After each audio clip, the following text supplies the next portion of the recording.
7bet lažybos. 7bet. Dalyvavimas azartiniuose lošimuose gali sukelti priklausomybę. Sveiki gyvi bičiuliai, sveikinu pirmiausia jūs su atėjusiu tikruoju pavasariu ir tuo pačiu su tikruoju pavasariu ateina pačios įdomiausios kovos Europos ir NBA krepšinėje, tad komentatorius ir žurnalistas Jonas Lekšas jūsų ekranas ir pradedu iš karto nuo antradienio reikalų.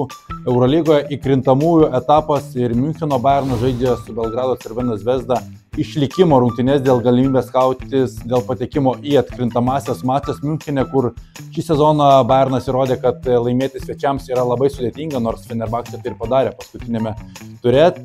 Abu klubai pastaruoju metu atrodo turėjo problemų prieš tą lemiamą etapą, tiek vieni, tiek kiti pralaimėjo ne vienas rungtynės. Didžiausia Crvenos Zvezdos problema yra tai, kad Džiolis Bolombojus vis dar iškritęs, labai tai išderino komandą, tikro vidurio puolėjo nėra, neaišku, ar jį pastatys ant kojų Miunchenui ir manau, kad tai gali būti esminis faktorius. Faktorius bus ir taip, kaip siekti sustabdyti Carsoną Edwardsą. Belgrado Crvena Zvezda gynėjams, Devinas Bukeris irgi yra grįžęs ir manau, kad čia yra pagrindinis pranašumas. Jeigu Bolombojaus nėra, manau, kad Bayernas apgins savo namų sienas ir toliau kausis dėl patekimo į Eurolygos atkrintamasis. Galvoju, kad laukia labai įdomios rungtynės ir prognozuoju dramatišką Bayerno pergalę. Kitas įkrintamųjų mačas, čia pralaimėjusi komanda turės dar vieną galimybę, o laimėjusi iš karto užims 7-ąją vietą ir atkrintamosios žais su Stambulo Fenerbahče. Madrido Realas namie priima Paryžiaus klubą, nesenai matėme šią akistatą tarpusavio, kur stebėjome įspūdingas puolimo rungtynes. Mario Hezonė skambiai pasisakė po tų rungtynių, kad apie gynybą kalba tik tie netalentingi, kurie negali pataikyti krepšį.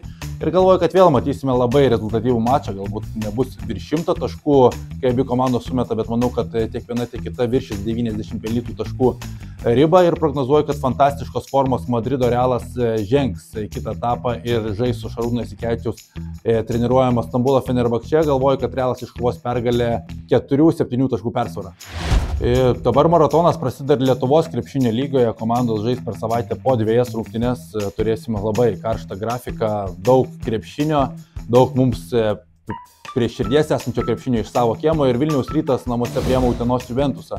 Trečiadienį abi komandos nekokių nuotaikų, Rytas pralaimėjo Klaipėdoje, ten irgi turi problemų Vilniečiai, atrodo pilna sudėtis, bet labiau išsiderinusi komanda, kai atvyko papildomai Parkeris, Jacksonas, Carteris apskritai yra kol kas didžiausias nusivylimas. Tuo metu Utenos Juventus tiesiog padarė tokiai žaidimo scenarijų, kai rungtynių pabaigoje darė nesuprantamus sprendimus, per 2,5 minutės iššvaistė 15 taškų persvarą ir per pratęsimą sugebėjo pralaimėti Jonavos ekipai. Ne pirmas kartas šį sezoną, kai Utenos komanda atiduoda pergalę ir tikrai labai liūdnas vaizdas, paleido po šitų rungtynių Puerto Riquetį Toro atgal namo grįžti. Ieškomas jam papildymas, bet Juventusas tikrai jam atsitiesti bus labai sudėtinga, ypatingai Vilniuje, žinant, kad Rytas bus piktas. Manau, kad Rytas čia iškovos užtikrintą pergalę 2 taškų persvarą. Apie NBA krepšinį daug nekalbu, tačiau šią savaitę ten prasideda įkrintamosios, baigėsi reguliarusis sezonas, visus 3 lietuvius būtent turėsime įkrintamosiose ir pasirinkau rungtynės ne tarp Chicago Bulls ir Miami Heat, o tarp Sacramento Kings ir Dallas Mavericks. Čia taip pat klubai kaunasi dėl galimybės žaisti, dėl patekimo į atkrintamasias, pralaimėjimo atveju sezonas baigtas. Jonas Valančiūnas yra įkrintamųjų GOAT, nepraleidęs ne vienų įkrintamųjų, jis dabar yra su Sacramento Kings klubu. Domantas Sabonis atrodo įgavo geresnę formą, tačiau Malikas Monkas, labai svarbus komandos gynėjas, yra iškritęs iš rikiuotės ir nežais prieš Dallaso Mavericks. Dallaso Mavericks taip pat traumų yra išretinta, bet Anthony Davisas yra grįžęs, viskas statoma ant jo ir bus labai smagu matyti Domanto Sabonio ir Anthony Daviso akistatą. Galim prisiminti tą statistiką, kai Davisas buvo Lakerių žaidėjas, Domantas Sabonis iš jo darė, ką norėjo. Ir manau, kad Sacramento Kings, turėdami namų pranašumą, žais namie tas lemiamas rungtynes, iškovos pergalę prieš Dallaso Mavericks ir pratęs savo sezoną NBA dar bent 1 rungtynėms. Ir užsidarome savaitgaliu prieš pat Velykinės rungtynės, prieš Velykų stalą, kai jau visi margučius bandysime puošti, kaip gražiau kiaušinius dažysime.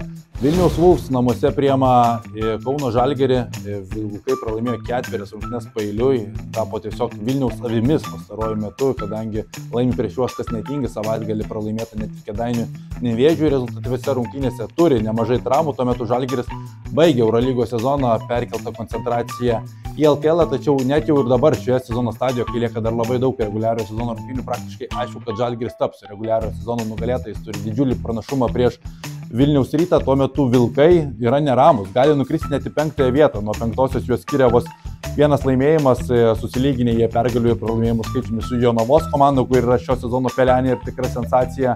Ir dabar turėtų Vilkai pradėti atsigauti, kadangi galim prisiminti Europos taurės sezono metu, kaip jie atrodė, finale žaidė HPL su Gran Canaria ir šias komandas per 4 rungtynes Vilkai nugalėjo 3 kartus. Tai tikrai šita komanda gali žaisti kokybiškai ir galvoju, kad prieš stiprius varžovus, ypatingai kai jau labai nerami situacija turnyrinė lentelėje, Vilkai parodys geresnį savo veidą, mes rimtą iššūkį Žalgiriui ir net prognozuoju jiems pergalę. Anthony Kauno individualus pasirodymas lems dramatišką Vilkų pergalę 4-9 taškų persvarą.